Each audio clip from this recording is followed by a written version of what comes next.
বুদ্ধবাবু কখনোই অ্যালাউ করেনি তার দলকে যে লুটে পুটে ভাই তোরা খা। আর বুদ্ধবাবুর কোনো মন্ত্রিসভার সদস্য, এমনকি আজকে 13 বছর ক্ষমতার বাইরে থেকেও একজন সদস্যও জেলে যায়নি, তার কারণ তারা করাপ্ট ছিল না। বুদ্ধবাবুর মন্ত্রিসভায় যারা সদস্য ছিলেন তারা সৎ মানুষ ছিলেন, আর বুদ্ধবাবু নিজে সৎ মানুষ ছিলেন। এখন এর সাথে 360 ডিগ্রি আলাদা। বুদ্ধবাবুর মতো এত স্পষ্টভাবে কেউ বোঝেনি যে এই শিক্ষিত বেকারদের কি হবে। বুদ্ধবাবুর আমলে প্রতি বছর এসএসসি পরীক্ষা হয়েছে, প্রতি বছর গড়ে 5,000 ছেলে মেয়ে চাকরি পেয়েছে শুধুমাত্র স্কুলে। বুদ্ধবাবুর আমলে নিয়মিত কলেজ সার্ভিস কমিশনের পরীক্ষা হতো, আমরা চাকরি পেয়েছি বুদ্ধবাবুর আমলে। বুদ্ধবাবুর আমলে তোমার গিয়ে পাবলিক সার্ভিস কমিশন নর্মাল কাজ করতো, পাবলিক সার্ভিস কমিশনে মানে নিয়মিত নিয়োগ হতো। বুদ্ধবাবুর আমলে যে এই যে পঞ্চায়েত পুরসভাগুলো নিয়মিত নিয়োগ হতো, বছরে অন্ততপক্ষে শিক্ষিত বেকারদের একটা চাকরি হতো, যেটা তৃণমূলের আমলে হয় না। দ্বিতীয় যেটা, সেটা বুদ্ধবাবুর আমলেও পুলিশ প্রশাসনের দলীয়করণ ছিল, অবশ্যই ছিল, কিন্তু এই লেভেলে ছিল না। মানে আজকে যেমন তৃণমূল কংগ্রেস এবং পুলিশ সমার্থক শব্দ, সেটা বুদ্ধবাবুর আমলে একেবারেই ছিল না। বুদ্ধবাবুর আমলে পুলিশ এবং প্রশাসনের মধ্যে একটা অন্তত মিনিমাম তফাৎ ছিল। অবশ্যই সেখানে পার্টির নিয়ন্ত্রণ ছিল, কিন্তু ভয়ঙ্কর অন্যায় কাজ এখন যেমন মানে মানে শাসক তৃণমূল কংগ্রেস এবং পুলিশ প্রশাসন কার্যত এক হয়ে গেছে, এইরকম মানে মানে ইন্টিগ্রেশন ছিল না। এবং সমার্থক শব্দ এখন বলা যায় যে বুদ্ধবাবুর সাথে না মানে অন্যদের তুলনা চলে না।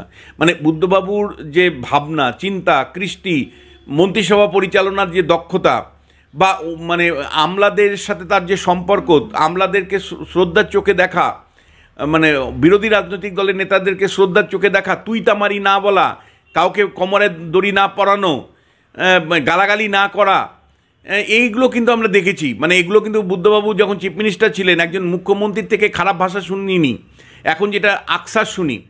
ফলে বুদ্ধবাবুই। আবার একই সাথে আমি তোমায় বলছি, আজকের দিনে এটা স্মরণ করা দরকার যে আমরা বুদ্ধবাবু শাসনকালে কি পেয়েছিলাম, আর আজকে তৃণমূল কংগ্রেসের শাসনকালে আমরা কি পাচ্ছি, এর মূল্যায়নটাও আমাদের কিন্তু করা দরকার। মানে ধর্মকে ব্যবহার করা রাজনীতিতে, এটা তিনি এতটাই কঠোর ছিলেন, তিনি বলতেন যে দাঙ্গাকারীদের মাথা ভেঙে দিব। প্রকাশ্য জনসভায় বলতেন যে দাঙ্গা যদি কেউ করতে আসে আমি মাথা ভেঙে দিব। এ কথা বলার সাহস কয়টা রাজনীতিবিদের আছে যে ভাই মানে, এবং তিনি এটা বলতেন যে শাসক যদি না চায় তাহলে এই রাজ্যে দাঙ্গা হয় না। এটা জ্যোতিবাবুও বলতেন, বুদ্ধবাবু বলতেন। ফলে পশ্চিমবাংলায় আজকে যে রাজনীতিতে ধর্ম এই ধর্মের বুদ্ধবাবু থাকলে আমি নিশ্চিত যে শিল্পায়ন যেমন হতো, বেকাররা চাকরি কিছুটা পেতেন, একইভাবে মধ্যবিত্তের যে রাজনীতিতে নিয়ন্ত্রণ থাকার কথা ছিল সেটাই থাকতো, এবং একই সাথে আমি বলছি ধর্মের এই ব্যবহার হতো না। আজকে পশ্চিমবাংলা কার্যত যে ধর্মীয়ভাবে বিভাজনের রাজনীতি আমরা দেখি, ধর্মীয়ভাবে বিভাজনের রাজনীতি দেখি, বুদ্ধবাবু যদি বিরোধী রাজনীতিও করতেন আজকে আমি ড্যাম শিওর যে ধর্মের ভিত্তিতে পশ্চিমবাংলার মানুষ আর রাজনীতি দেখতো না। বুদ্ধবাবুর মৃত্যু সাথে সাথে বাংলার স্বপ্নের মৃত্যু ঘটল। এটা তো ব্যক্তির মৃত্যু নয়, স্বপ্নের মৃত্যু। বুদ্ধবাবুর মৃত্যুর সাথে সাথে এই বাংলায় সৎ রাজনীতির মৃত্যু ঘটল। বুদ্ধবাবুর মৃত্যুর সাথে সাথে বাঙালি শিল্পায়নের স্বপ্নের মৃত্যু সেটাও ঘটল। একটা রুচিবান মধ্যবিত্ত বাঙালি সংস্কৃতির যে রাজনীতি, বুদ্ধবাবুর সাথে সাথে পতন ঘটেছে। বুদ্ধবাবু যবে থেকে অসুস্থ, তারপরে কার্যত বলা যায় আমাদের কোনো আর প্রত্যাশা নেই শিক্ষিত মধ্যবিত্ত বাঙালি যারা রাজনীতিতে নেতৃত্ব দিয়েছেন 50-এর দশকে, 60-এর দশকে, 70-এর দশকে, মধ্যবিত্তর শিক্ষিত মানুষের দ্বারা যে মানে রাজনীতি পরিচালনা, তার আর কোনো সুযোগ কিন্তু আর আছে বলে আমি মনে করি না। এই যে তুমি নিউ টাউন দেখো, বুদ্ধবাবুর অবদান। আজকের রাজ্যের যারা শাসক তৃণমূল কংগ্রেস, তারা দাবি করে যে নিউ টাউন আমরা তৈরি করেছি, সেদিন যদি জমি অধিগ্রহণ না করত, সেদিন যদি গৌতম দেবকে দিয়ে জমি অধিগ্রহণ না করত, তাহলে নিউ টাউন আজকে তুমি নিউ টাউন দেখতে পারতে না।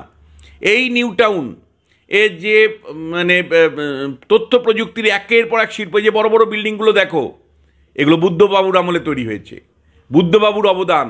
আজকে শাসক দল তারা মানে মানে ব্যানার পোস্টার লাগিয়ে দিয়ে দাবি করে যে এই সাফল্য আমাদের। তুমি যে সমস্ত সাংস্কৃতিক কেন্দ্রগুলো পশ্চিমবাংলায় দেখো, তার অধিকাংশই হলো বুদ্ধবাবু তথ্যমন্ত্রী থাকাকালীন। আজকে যদি বুদ্ধবাবুর স্বপ্ন অনুসারে, তার দল ভুল করেছে অবশ্যই, তিনিও কয়েকটা জায়গায় বিরাট ভুল করেছেন, কিন্তু বুদ্ধবাবু যে স্বপ্ন দেখেছেন শিল্পায়নের, সেই স্বপ্ন অনুসারে যদি টাটারা মানে ন্যানো কারখানা তৈরি করতে পারত, যদি মানে কেমিক্যাল হাব যদি সত্যি নন্দীগ্রামে হতো, জেলায় জেলায় যে ইন্ডাস্ট্রিয়াল হাব তৈরি করবার উদ্যোগ নিয়েছিলেন, সেটা রঘুনাথপুরে হতে পারে, সেটা শিলিগুড়ি কাওয়াখালীতে হতে পারে, বুদ্ধবাবুর স্বপ্নের শিল্পায়ন প্রক্রিয়া যদি থমকে না দাঁড়াতো, এবং সেই সময় বিরোধী দলের রাজনৈতিক হঠকারিতার ফলে যেভাবে শিল্পায়ন প্রতিহত হয়েছিল, যেভাবে মানুষের আশাকাঙ্ক্ষা স্তব্ধ করে দিয়েছিল তৎকালীন বিরোধী রাজনৈতিক দলের নেতা নেত্রীরা, যদি সেটা না করতো, তাহলে পশ্চিমবাংলা আজকে কর্ণাটকের মতন একটা শিল্পোন্নত রাজ্য হতো। তাহলে পশ্চিমবাংলার বেকারদের পশ্চিমবাংলা থেকে অন্য রাজ্যে যেতে হতো না। বুদ্ধবাবুর যে এগিয়ে ভাবনা, মানে পশ্চিমবাংলা শিল্পায়ন নিয়ে ভাবনা, বেকারত্ব নিয়ে ভাবনা, আজকে সেগুলো কিন্তু কার্যত বলা যে স্বপ্নই থেকে গেল, বাস্তবে কার্যকারী হলো না। তার জন্য তার দল যেমন দায়ী, তার কিছু প্রশাসনিক সিদ্ধান্ত দায়ী, আর তৎকালীন বিরোধী রাজনৈতিক দলের হঠকারী সিদ্ধান্ত একের পর এক তার জন্য দায়ী, এবং নাগরিক জীবন দায়ী। এবং বুদ্ধবাবু কিন্তু ধর্মের সাথে রাজনীতি মেলাতে কখনোই রাজি ছিলেন না। আজকের দিনে যখন নেতারা ধর্ম রাজনীতিকে এক করে নির্বাচনী প্রচার করে, আজকের দিনে বুদ্ধবাবু সমকক্ষ যারা, বুদ্ধবাবু সমমর্যাদার যে সমস্ত পদে আছে, তারা প্রতিনিয়ত ধর্মকে ব্যবহার করেন, ধর্মকে কেন্দ্র করে রাজনীতি করেন, ধর্মের উপর ভিত্তি করে জয়ী হন, ধর্মকে জীবনের মানে রাজনীতির নিজের সুবিধের জন্য, রাজনৈতিক সুবিধের জন্য তিনি ধর্মকে ব্যবহার করেন। সেখানে বুদ্ধবাবু ছিলেন বিরলতম মানুষ, ধর্ম এবং রাজনীতির মধ্যে স্পষ্ট পার্থক্য নির্ণয় করেছিলেন, হয়তো শেষ মানুষ। এরপরে হয়তো এরকম মানুষ আর আমরা পাইনি বা পাবো না, যিনি মুখ্যমন্ত্রীর পদে বসেও কোনো নির্বাচনী জনসভাতেও একবারের জন্য ধর্ম আর রাজনীতিকে এক করেছেন। এটা আমি একটা দৃষ্টান্ত দিতে পারবো না।